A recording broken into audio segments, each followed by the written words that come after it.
kasih Tuhan Yesus, kami percaya Engkau hadir di tengah-tengah kami. Kau bertata di dalam hati kami sebagai Tuhan dan Raja. Kami menyembah-Mu Tuhan, mengasihi-Mu. Terima kasih untuk membawa kami ke dalam keselamatan di dalam Engkau. Terima kasih Engkau telah setia dalam setiap perjalanan hidup kami. Di setiap titik Tuhan, sampai kepada hari ini. Kau yang mengatur langkah kaki kami sampai ke ruangan ini pada pagi hari ini. Karena Engkau akan berbicara kepada kami dengan firman-Mu, dan Roh-Mu akan menjamah hati kami. Terima kasih, kami sambut karya-Mu di dalam hidup kami di ibadah ini, di dalam nama Tuhan Yesus. Yang percaya katakan amin, amin, haleluya. Silakan duduk, shalom. Luar biasa, senang sekali ada di tempat ini hari ini. Saya pertama-tama mau berterima kasih kepada Bapak Gembala dan Ibu yang saya baru kenal pagi ini. Dan juga yang merekomendasi ada Ibu Evelyn ya sebenarnya memperkenalkan ke saya kepada GBI Sungai Yordan ini. Ya, saudara semua bersyukur ada di ruangan ini pagi ini. Amen. Katakan pada sebelahmu, saya senang kamu duduk di sebelah saya. Katakan. Amen. Ya, saya sudah siapkan satu firman Tuhan di dalam PowerPoint, bisa dimunculkan ya, sudah diterima kan PowerPoint-nya? Oke. Karena ini pertama kali ke sini, biasanya saya bawa slide-slide perkenalan, ada foto keluarga saya di sana. Oke, kalau boleh ditampilkan. Ya, ini Sylvie, istri saya, satu-satu dulu. Terlalu semangat yang multimedia. Karena istri saya tidak bisa bersama saya, karena nanti habis ibadah 2 saya langsung ke airport, akan ke Semarang di Holy Stadium, Senin dan Selasa nanti. Tapi saya dan Sylvie akan merayakan wedding anniversary kami bulan depan ini Agustus, wedding anniversary ke-30. Dan itu layak ditepuk tangan ya saudara. Kami dikaruniai 3 orang anak putri semua, jadi saya yang paling ganteng di rumah. Saya ingin kenalin anak saya satu-satu, kalau boleh. Ya, yang pertama itu Ashley, 27 tahun, dia sarjana perhotelan dari UPH, dan dia sekarang menjadi influencer. Ya, dia tidak pernah kerja di hotel, tapi di-endorse oleh merek-merek yang ternama yang Daddy dan Mami sering kecipratan berkatnya. Ya, okay? Diundang di kafe, hotel, dan saya tidak pernah beli baju. She dress me up. Everything I wear from her, karena setiap bulan dia dapatkan sesuatu, oke? Nah ini yang nomor 2 itu Gloria lulus dari Inggris, kemudian dia kerja di London, di digital marketing company terbesar di dunia, oke, ada di London, dan dia udah bikin juga company dia sendiri bersama teman-teman. Ini luar biasa anak-anak zaman sekarang. Nah yang ketiga ada nih si kecil, yang kalau saya nggak keluar kota pasti saya antar dia sekolah pagi-pagi, sore saya jemput. Namanya Angel Kancana, sudah follow the step of Cici Ash, karena dia sudah jadi influencer juga 16 tahun, di-endorse oleh merek-merek yang tertentu ya untuk remaja. Begitu. Nah selain ketiga putri ini Tuhan kasih saya kesempatan untuk merintis 3 gereja. Ya, next. Yang pertama di Bogor waktu saya masih single, itu tingkat 4 di FISIP UI. Ya, ada jemaat, waktu itu saya penginjil kampus dilatih oleh gembala saya misionari dari Amerika. Itu jadi penginjil kampus, masuk ke kampus-kampus nginjilin orang. Orang-orang yang saya menangkan sekarang ada yang udah jadi gembala, penginjil, ya kan. Nah ada 2 anak IPB Bogor, ibadah dengan kita, kemudian saya bikin komsel dengan mereka setiap hari Kamis. Kemudian dari 2 orang ini bertumbuh jadi 15 orang, kami sewa rumah, dan beberapa bulan kemudian saya menemukan diri saya, usia 23 tahun waktu itu, sudah merintis dan menggembalakan gereja. Itu cara Tuhan mendidik saya dari muda, dan seterusnya pergi ke sekolah Alkitab, pulang kemudian married, dan bersama Sylvie belum ada anak, waktu itu kami pindah ke Medan, next di Medan. Di Medan ini unik karena cross culture, oke, lintas budaya, karena jemaatnya 95% orang kita Batak. Saya nggak tahu apakah ada di ruangan ini orang kita Batak. Kalau ada angkat tangan atau yang asal dari Medan, oh iya, Horas Jalagabe. Jadi ya karena 2 anak Batak dari Bogor yang saya sudah muridkan, saya bawa ke Medan, sekarang giliran mereka jadi penginjil kampus di Nomensen, USU dan semuanya. Akhirnya mereka heran, oke? Saya masih ingat komen salah satu dari antara mereka. Pertama kali kami nengok Bapak, heran kami, ngapain orang Cina ini ngurusin kami di sini kan? Karena mereka kan merantau dari Porsche, Balige, Dolok Sanggul gitu kan. Akhirnya saya dikasih marga Cinaga, ya Cinaga. Jadi Sinaga tapi palsu sudah kan? Karena Cina sudah kan? Jadi itulah sampai sekarang saya Cinaga. Mereka masih punya hubungan yang dekat, kalau ada apa-apa kadang-kadang mereka suka telepon saya. Nah yang ketiga yang terakhir itu di Bandung, ya merintis di Bandung. Jadi Anak saya lahir di 3 kota berbeda. Ashley lahir di Medan, waktu kami lagi kembali ke Jakarta sebentar, Gloria lahir di sana. Lalu Angel munculnya di Bandung. Tergantung bapaknya tugas misi di mana, di situ anaknya keluar. Makanya saya nggak akan pernah misi lagi, karena ntar wah, udah tutup pabrik, amin saudaraku. Ya. Nah, berdasarkan pengalaman jadi daddy dari 3 putri Gen Z ini dan juga mengembalakan 3 gereja, saya tulis satu buku next. Ya, ini judulnya Did God Really Say? Ini adalah tentang kita parents ini memahami bagaimana pola pikirnya Gen Z. Karena Gen Z ini sama sekali berbeda dengan generasi saya, generasi beberapa dari kita yang Gen X, ya kan. Nah, kita harus memahaminya. Saya ambil dari Alkitab, saya ambil dari hasil-hasil riset dan sebagainya. Ya, bukunya sudah ada. Ya, kalau yang saya nggak tahu tadi saya kasih apa username maksudnya kode keras, ibu-ibu tolong di follow gitu loh. Enggak, bercanda ya. Jadi ini perkenalannya, karena kalau tidak kenal maka tidak. Oh, zaman sekarang udah beda. Kalau tidak kenal maka tidak jadian. Oke. Jadi sekarang kita udah bisa jadian ya. Oke, kita mau masuk dalam firman Tuhan. Waktu saya merenungkan firman yang akan saya sampaikan di sini, saya malah terinspirasi dengan nama daripada gereja saudara. Sungai Yordan. Amen. Boleh kita bahas sebentar tentang Sungai Yordan? Jadi, oke, next. Jadi kata Yordan, sudah tahu itu kan dari sungai Yordan itu sebenarnya Yarden dari bahasa aslinya. Artinya itu adalah to flow down atau to go down, to descend ya, descending dari atas ke bawah. Oke. Turun sebenarnya to go down to judgment sebenarnya, ke dalam penghakiman. Karena dia itu sumber mata airnya ya next. Itu di dekat Gunung Hermon ya, ada di beberapa titik, ada 3 titik yang saya tahu. Dan Gunung Hermon itu adalah titik tertinggi di Israel. Ya, di Israel, oke. Dan dia turun terus ke Danau Galilea. Dan kemudian dari Danau Galilea turun lagi dan berakhir di Laut Mati. Ya, tentang Danau Galilea dan Laut Mati saja sudah ada satu pelajaran yang luar biasa yang Tuhan taruh di dalam geografinya Israel ini. Karena di Danau Galilea itu penuh dengan kehidupan, ada banyak sekali spesies tertentu yang tidak ada di tempat lain, ada di sana. Ikan maupun burung-burung, ya kan. Tapi Danau Galilea ini menerima air dari Sungai Yordan, kemudian dia mengalirkan lagi ke bawah. Nah, kemudian berakhir di Laut Mati. Tapi Laut Mati gak pernah share kepada siapa-siapa. Apa yang dia terimanya, dia tampung sendiri. Akhirnya, karena air menguap, jadi garamnya itu sangat tinggi sekali. Sehingga kita kalau ke sana, kita bisa mengapung kan. Dan bisa diduga tidak ada kehidupan di sana. Nah, dari geografi Israel ini aja Tuhan udah menceritakan sebuah kebenaran. Bahwa hidup kita itu untuk menerima, tapi juga untuk memberi. Saudara diberkati untuk jadi berkat. Amin. Kalau disimpan sendiri, malah jadi mati. Kita harus berbagi. Amin.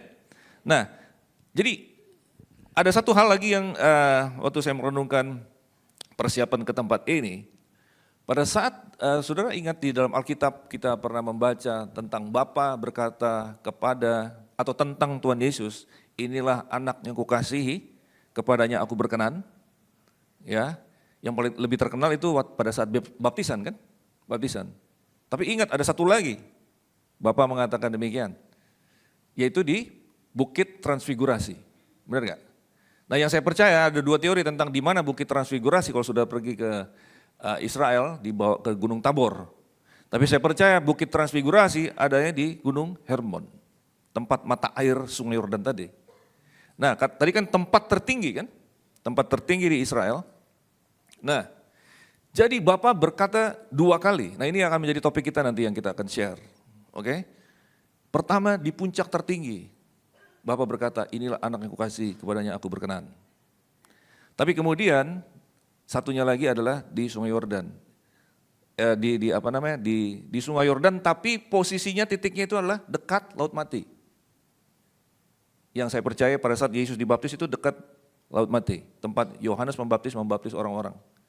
Saudara tahu Laut Mati adalah titik terendah bukan di Israel saja, tapi di seluruh dunia. Titik terendah permukaan bumi di seluruh dunia itu adanya di Laut Mati, 900 meter di bawah permukaan laut. Jadi Bapa berbicara kepada kita pada saat kita ada di mountain top, Bapa berbicara kepada kita pada saat kita at the lowest Oleh sebab itu saya kasih judul hari ini, When You Hit Rock Bottom. Pada saat kita mengalami pengalaman hidup ini yang paling rendah, ya beberapa dari kita yang senior sudah tahu, kita sudah hidup cukup lama, kita pernah mengalami apa artinya titik terendah dalam hidup kita. Dan poin yang sederhana yang saya ingin bagikan pagi hari ini adalah Tuhan ada bersama dengan kita pada saat kita diberkati. Biasanya orang bilang Tuhan baik itu kalau lagi promosi, diberkati, dapat pacar baru gitu kan. Tapi Tuhan itu juga beserta dengan kita pada saat kita ada di titik terendah. Yang percaya katakan amin. Dia ada bersama dengan kita. Amen. Kehadiran Tuhan biasanya mungkin kita tidak rasakan pada saat kita lagi susah sekali. Tapi Tuhan tetap ada di sana. Dan dia tetap mengasihi kita. Dia tetap ingin mengatakan, kalau ada yang mengalami hari ini, when you hit rock bottom. Rock bottom itu maksudnya kayak benda jatuh di dalam air terus sampai duk, rock. Sampai ke batu karang sana yang paling dasar. Tuhan tetap besertamu, Tuhan tetap sayang kepadamu. Kadang-kadang kita merasa kalau kita lagi susah itu seperti Tuhan menghukum kita. Benar gak? Kalau lagi banyak celaka, apa yang kita pikir? Kita langsung evaluasi diri. Benar gak? Pagi-pagi bangun terlambat, alarm ternyata mati. Terus kita udah terlambat, kita langsung lompat ke jeduk, ya kan? Terus mau mandi, air panas mati, ya kan? Pesan Gojek 3 kali cancel. Pas dapat langsung turun hujan, make up luntur semua, ya kan? Sampai di kantor bos marah-marah, komputer hilang pula, ya saudaraku. Itu namanya sudah jatuh ketiban tangga digigit anjing, ya kan? Sial, sial dan sial. Lalu kita evaluasi diri, wah saya salah apa Tuhan, begitu kan? Di mana Tuhan, ya kan? Nah itu cara berpikir yang salah. Kita harus percaya di dalam keadaan yang paling sulit, Tuhan tetap ada di sana beserta dengan kita. Bukan evaluasi diri, tapi kemudian kita harus diingatkan kepada kasih-Nya itu. Oh, terima kasih Tuhan, bahkan saat ini pun Engkau tetap peduli dengan aku. Amen. Jadi next, sebelum kita masuk ke dalam sebenarnya apa yang saya ingin bagikan, ya crossing Jordan ini juga memberi inspirasi kepada saya. Sudah tahu ceritanya pada saat Yosua ya memimpin orang Israel masuk ke tanah perjanjian. Ya kan? Sebelumnya 40 tahun di bawah pimpinan Musa keliling-keliling padang gurun. Ya. Masuk ke tanah perjanjian itu melalui apa? Melintasi Sungai Yordan. Ya kan? Dan saudara lihat peristiwa mereka menyeberangi Yordan itu adalah juga sesuatu yang sangat-sangat luar biasa. Dikatakan begini, saya ingin kutip beberapa ayat saja, mungkin 2 ayat saja.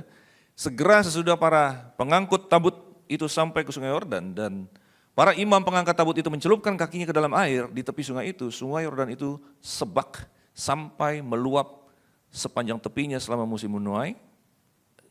Sampai meluap sepanjang. Sudah tahu momen di mana Tuhan suruh Yosua menyeberangi Sungai Yordan itu sebenarnya saat yang paling tidak tepat secara manusia. Karena itu musim menuai.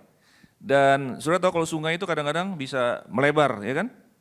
Dan itu yang paling lebar. Jadi kalau mau menyeberang kan harusnya yang pada kondisi paling sempit, tapi paling mustahil, paling susah.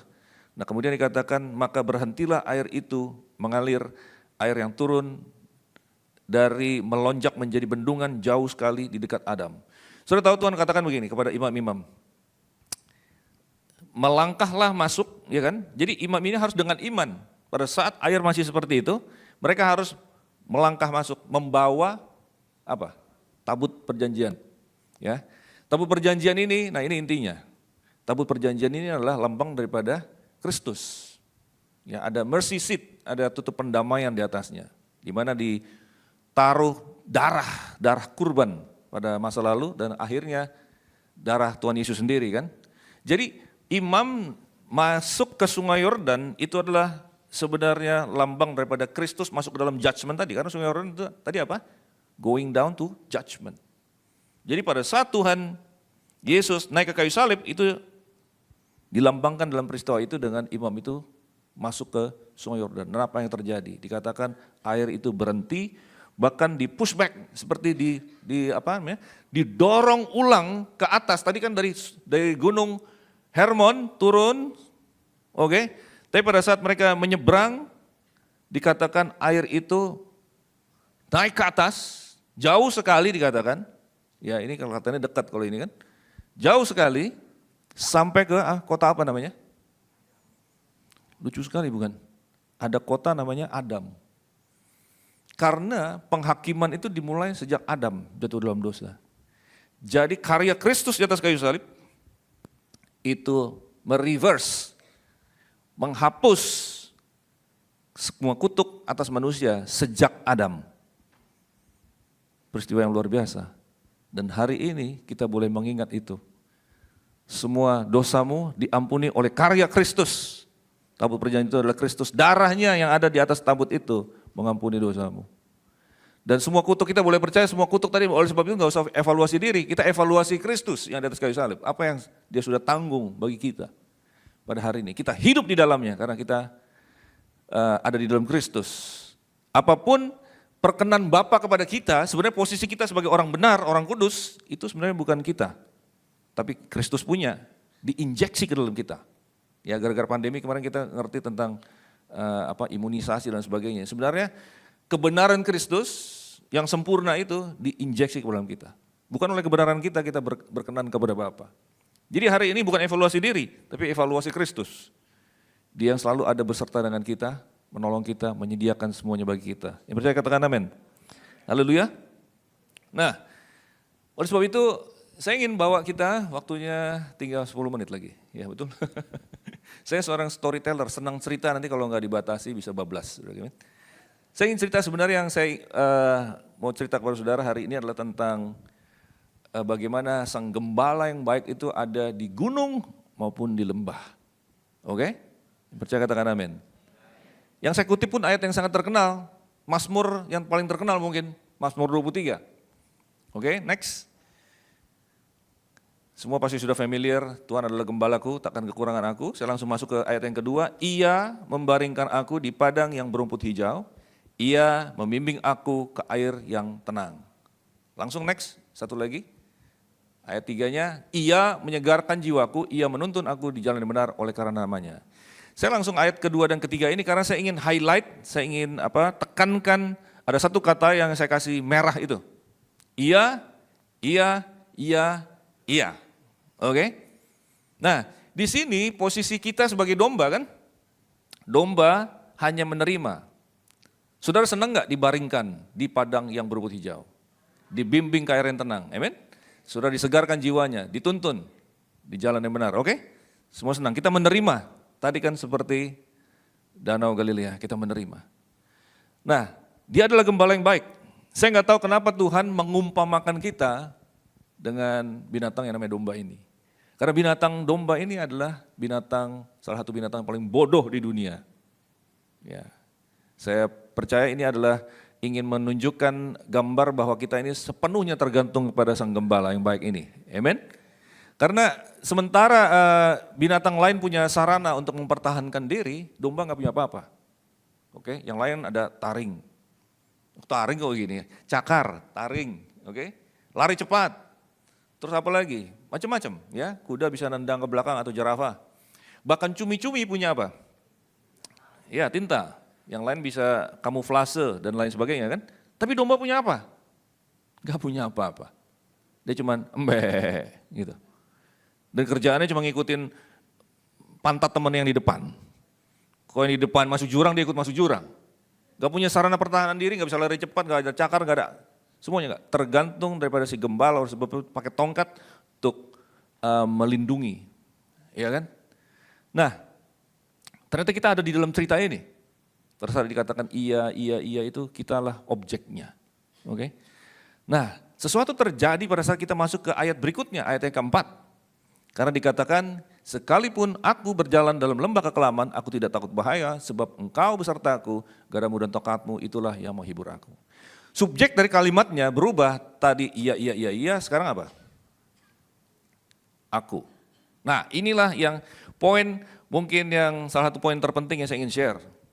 Pada saat tadi kita masuk di dalam kesusahan, ya, kita masih berpikir, kita masih berpikir Tuhan yang bawa kita ke situ. Tadi yang jatuh, ditimpa tangga, digigit anjing, kita pikir Tuhan yang serap. Kita sering bungkus itu dengan kata-kata Tuhan mengizinkan. Tapi saya percaya yang sebenarnya adalah begini. Kita nih hidup di dunia yang sudah jatuh, dan di luar sana banyak orang berdosa yang bisa ambil free will mereka, kebebasan mereka memutuskan untuk bisa jahatin kita. Jadi jangan selalu katakan itu Tuhan. Saudara paham maksud saya? Kalau ada orang isengin saudara atau misalnya tabrak saudara dari belakang, jangan bilang itu Tuhan.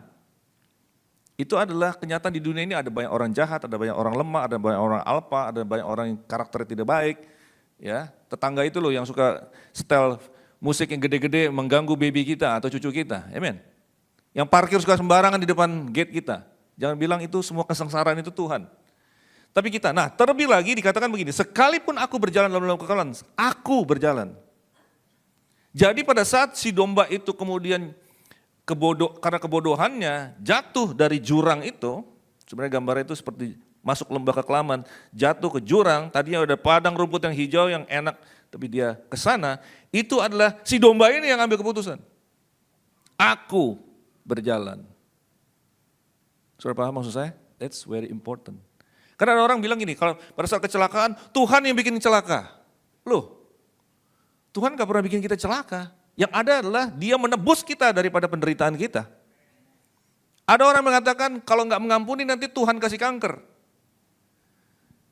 Saya percaya kemungkinan ya, saya bukan dokter, tapi kemungkinan orang misalnya tidak mengampuni itu ada misalnya reaksi daripada tubuhnya, ada sel-selnya apa, itu saya masih bisa nangkep itu, natural. Tapi itu natural cause. Karena orang itu mengambil keputusan seperti itu, punya sikap seperti itu, maka ada konsekuensi, namanya konsekuensi. Tapi konsekuensi bukan hukuman Tuhan, itu beda. Bukan Tuhan yang kasih kanker, yang ada adalah kanker dipakukan di atas kayu salib supaya semua orang yang kanker bisa sembuh yang percaya kepada Yesus. Masa Tuhan Yesus kasih kanker? Halo? Jadi saya percaya ada image Tuhan yang menjadi rusak gara-gara salah paham. Kenyataannya adalah aku yang berjalan ke lembah kekelaman. Bukan Tuhan, tapi lihat sesuatu yang luar biasa. Dalam terjemahan bahasa Inggris, ayat ini enggak lengkap, ada satu kata yang missing. Ya, sekalipun aku berjalan dalam lembah kekelaman, aku tidak takut bahaya. Dalam bahasa Inggris dikatakan, though I walk through the shadow of the valley of death. Ada kata shadow yang enggak ada di sini. Jadi harusnya begini, sekalipun aku berjalan di dalam bayang-bayang lembah kekelaman. Kenapa kata bayang-bayang ini menjadi penting? Karena saya ingin share kepada saudara, kalau ada bayang-bayang, bayangan saya nggak kelihatan di sini. Oke, ini ada bayang-bayang saya. Kalau ada bayang-bayang sebelah sini, berarti ada apa di sebelah sana? Ada sumber terang. Berarti apa? Kita boleh jatuh ke lembah, tapi sang terang itu tetap ada di sana. That's the point. Amin, saudaraku. Dan lagi pula dikatakan tadi subjeknya, saudara tahu kalau pelajaran subjek, objek, kata ganti pertama, kata ganti kedua, kata ganti orang ketiga, pelajaran SMP, oke? Di sini lihat, yang saya merahin, tadi pertama ada 4 yang merah kan, iya. Tapi di ayat yang keempat, merahnya itu berubah menjadi apa? Bukan iya, tapi engkau. Engkau berarti apa? Pada saat domba itu jatuh, ada bayang-bayang kegelapan, kelihatannya ada serangan yang luar biasa, kelihatannya kita seperti keluar daripada dia tidak menyertai kita, dia mungkin menghukum kita pada saat kita sudah mulai curiga dan panik. Ternyata kita malah berjumpa dengan dia dan kita bisa mengatakan engkau, berarti kita face to face sama dia. Tuhan kadang-kadang menjadi begitu nyata pada saat kita hit rock bottom. Pada saat kita lagi the lowest moment, pada saat kita lagi susah-susahnya, Tuhan malah menjadi nyata. Kita bilang engkau. Tadinya kita mendengar tentang dia dari orang lain, dari khotbah-khotbah hari Minggu, dari podcast-podcast, dari YouTube. Sekarang kita berjumpa dengan dia, kita bisa bilang you, I see you. Aku melihat engkau, kau nyata dalam hidupku. Haleluya, itulah Tuhanmu. Next, saya kok langsung teringat kisah Mazmur 23 ini, langsung teringat, terkoneksi dengan Lukas 15. Sebenarnya Alkitab itu satu kesatuan yang luar biasa, yang sangat indah kalau saudara lihat koneksinya. A lot of things, saya share banyak di sosial media. Saya nggak tahu Bapak Ibu punya Instagram atau tidak. Amin. Saudara bisa lihat sharing-sharing saya tentang ini di perjanjian lama lagi ngomong ini, ternyata hubungannya dengan ini nih. Sama seperti tadi yang Sungai Yordan. Tabut perjanjian itulah sebenarnya Kristus. Sungai Yordan itulah seperti going down to judgment. Tapi Tuhan menebus itu, amin. Nah, Domba yang hilang, bukankah kita pernah dengar juga di 3 kisah. Salah satu daripada 3 kisah Lukas 15 pada saat Tuhan Yesus bercerita. Yang pertama adalah tentang domba yang hilang. Yang pada saat dikatakan ada orang punya 100 domba, 1 hilang, ditinggalkannya yang 99 untuk cari yang 1. Saya percaya kadang-kadang ada cerita-cerita Tuhan Yesus yang kan ada pendengar pertama. Waktu itu ada orang yang benar-benar menjadi audiensnya pertama, ya kan? Mereka tuh nangkep beberapa poin yang kita nggak nangkep, gitu. Jadi punchline itu hilang karena kita beda budaya. Saya percaya pada saat Tuhan Yesus mengatakan 99 ditinggalkan, yang 1 yang hilang dicari, saya percaya semuanya nggak make sense, nggak mungkin. Ya seperti cerita yang selanjutnya yang tentang bapak anaknya minta warisan kan. Bapak belum mati, anak minta warisan, berarti anak ini apa? Kurang ajar minta ampun, nyumpahin bapaknya mati, iya kan? Jadi itu punchline, wah kok ada sih kayak gitu, semua orang pasti tengok kiri kanan gitu, gila nih ceritanya gitu kan. Tapi lebih aneh lagi pada saat bapaknya setuju, kemudian warisannya dikasih. Mereka bilang, ini bapak macam apa ini kayak gini. Nah kembali kepada cerita domba ini, nggak make sense yang 99 ditinggalkan cari yang 1. Tapi sebenarnya poinnya dari Tuhan Yesus adalah 1 orang berharga untuk aku. Jadi setiap Bapak Ibu sekalian, saudara-saudariku yang duduk dalam ruang ini, tanpa terkecuali, engkau berharga bagi Tuhan Yesus. Apapun pengalamanmu dia akan cari memburu engkau, bukan untuk menghukum, tapi untuk memulihkan. Haleluya. Sebab itu dikatakan siapakah di antara kamu yang mempunyai 100 domba dan jikalau ia kehilangan seekor di antaranya tidak meninggalkan 99 di padang dan pergi mencari yang sesat itu sampai ia menemukannya. Dan kalau ia menemukannya, ia letakkan di atas bahunya dengan gembira. Saya percaya saya koneksi dengan Mazmur 23 tadi, sang gembala turun, dia mendapati domba itu patah kakinya, dia balut kakinya, kemudian diangkatnya di atas bahunya. Dan dia berjalan. Itulah Tuhan kita. Saudara, next. Saya ingin hubungkan ini dengan cerita Lazarus. Oke, waktu saya tinggal berapa menit, kasih tahu aja kalau udah harus game over.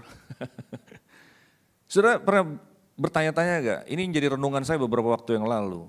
Tuhan Yesus datang ke Betania untuk membangkitkan Lazarus kan, dia terlambat 4 hari. Oke, singkat cerita, dikasih tahu tapi dia tunda 2 hari, perjalanan 2 hari, terlambat 4 hari. Malam itu akan berakhir, hari itu akan berakhir dengan kebangkitan Lazarus. Itu adalah salah satu mujizat terbesar selain kebangkitannya sendiri. Yang jadi pertanyaan adalah, kalau sebentar lagi celebration, misalnya nih malam ini nih di Sungai Yordan, salah satu jemaat ada yang menikah atau kalau ada big celebration, kenapa Tuhan Yesus pakai acara menangis? Sudah pernah renungkan itu? Mungkin saya menanyakan pertanyaan yang orang lain nggak terlalu care, tapi ini sebentar lagi mau celebration loh. Kok ada nangis? Yesus, maka menangislah Yesus. Kalau dalam bahasa Inggris itu ayat yang tersingkat di seluruh Alkitab, Jesus wept, cuma 2 kata. Ya, ayat tersingkat di Alkitab Indonesia itu mungkin 1 Tesalonika berapa tuh, tetaplah berdoa 2 kata. Tapi ini Jesus wept dalam bahasa Inggris tersingkat. Nah, pada saat Tuhan Yesus kemudian setelah 2 hari menunda, kemudian dia akhirnya berjalan, pada saat dia sampai 4 hari terlambat, di pintu kampung itu Maria sudah datang. Dan Maria bilang, "If you had been here, my brother wouldn't have died." Kalau kamu ada di sini, saudaraku pasti tidak mati. Nangis. Terus Yesus datang lagi ke tengah kampung sekarang. Marta datang. "If you had been here, my brother wouldn't have died." Kalau engkau ada di sini, saudaraku tidak akan mati. Marta nangis. Kemudian Tuhan Yesus pergi ke samping kubur, nah dia menangis di situ. So what's the point? Memang akan ada mujizat yang luar biasa, akan ada sukacita, tapi di dalam perjalanan hidupnya Maria dan Marta, di titik itu mereka menangis, Tuhan Yesus ikut menangis bersama mereka. Oleh sebab itu di Ibrani pasal yang 4 dikatakan, imam besar yang kita miliki bukanlah imam besar yang tidak pernah merasakan kelemahan-kelemahan kita. Ia merasakan kelemahan saudara.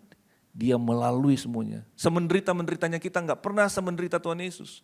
Kita lupa pada saat dia disiksa di atas kayu salib itu, bukan saja tubuhnya robek, sudah tahu tulang-tulang belakangnya dikatakan kelihatan semua. Yang cerita bukan the gospel, tapi yang cerita adalah Mazmur 22. Tulang-tulangku kelihatan. Berarti itu cambuk-cambuk Romawi ditancapkan, kita tahu semuanya bahwa ujungnya sebenarnya ada kailnya, bukan sekedar cambuk-cambuk begitu. Ujungnya sengaja ada kailnya sehingga menancap di atas punggung, kemudian pas ditarik itu daging-daging terlontar. Sebab itu semuanya kelihatan. Dan jangan lupa pada saat dia disalibkan di atas kayu itu, dia keadaan telanjang. Semua gambar yang kita lihat itu terlalu sopan karena untuk menutupi ketelanjangannya. Tapi dia berarti pernah dipermalukan, ditinggalkan sendirian, murid-muridnya semua tinggalin dia. Kalau saudara merasa dihianati, orang udah kita baikin malah menggigit kita. Kita ditinggalkan, tidak ada orang support kita pada saat kita lagi susah, pada saat kita lagi jaya, semua orang datang kepada kita. Pada saat saudara merasa dihianati, ditinggalkan, Yesus sudah lalu itu. Semua penyakitmu, penderitaanmu, dia sudah lalu itu. Dan dia ingin merasakan bersama Maria dan Marta. Oleh sebab itu, kemudian di Roma 12, Rasul Paulus menangkap ini. Dia berkata, bersukacitalah dengan mereka yang bersukacita. Menangislah bersama dengan mereka yang menangis. Jadi hari ini kalau engkau sedang menangis, hit rock bottom, paling susah, paling menderita, Tuhan Yesus ada bersamamu.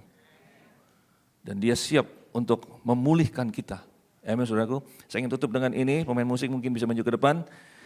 Ada satu cerita yang unik di satu raja-raja, pada saat pegawai Raja Aram berkata, Allah orang Israel itu adalah Allah gunung. Itu sebabnya mereka lebih kuat. Orang Aram mau perang lawan orang Israel, mereka bilang gini, kita lawan mereka di tanah rata aja. Nah dalam bahasa Inggris dikatakan in the valley. Oh Tuhannya Israel itu the God of the mountain, tapi not the God of the valley. Kalau di tempat yang tinggi dia berjaya, di tempat rendah dia tidak ada di sana. Tapi sudah tahu, Tuhan kemudian merespon di yang berikutnya. Tuhan menyuruh, next, tampillah abdi Allah dan berkata kepada Raja Israel, beginilah firman Tuhan. Oleh karena orang Aram itu telah berkata, Tuhan ialah Tuhan gunung saja dan bukan Allah daripada the valley. Maka aku akan menyerahkan seluruh tentara besar itu dalam tanganmu. Sudah tahu apa yang terjadi hari itu? 120.000 orang Aram mati. Dan Tuhan membuktikan, I am the God of the mountain and the God of the valley. If you hit rock bottom, kalau engkau dalam keadaan yang paling rendah sekalipun, penderitaan, kebangkrutan, sakit, penyakit, aku ada di sana. Dan dia di sana untuk menyembuhkanmu. Berikan suara kemuliaan bagi Tuhan kita, mari kita bangkit berdiri sama-sama. Tahu kan satu?